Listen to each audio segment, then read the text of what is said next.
जकात अदा न करण्याचे परिणाम.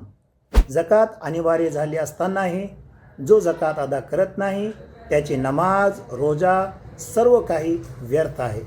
जो लोकसमूह जकात अदा करत नाही तो दुष्काळग्रस्त होतो. जकातचा इन्कार करणे हे इन्कार करणाऱ्या व्यक्तीसाठी विनाशकारी आहे.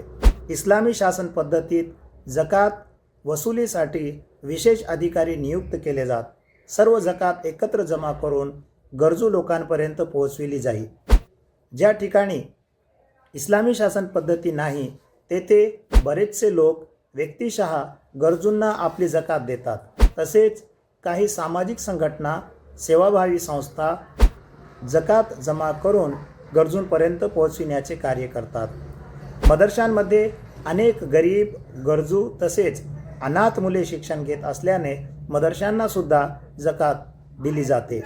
जकात श्रीमंतांना गरीब करत नाही, गरिबांची गरिबी मात्र दूर करते.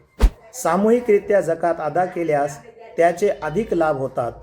गरजू व्यक्तीला इतकी जकात मिळावी की त्याने आत्मनिर्भर होऊन पुढील वर्षी स्वतः जकात अदा करावी अशी अपेक्षा असते.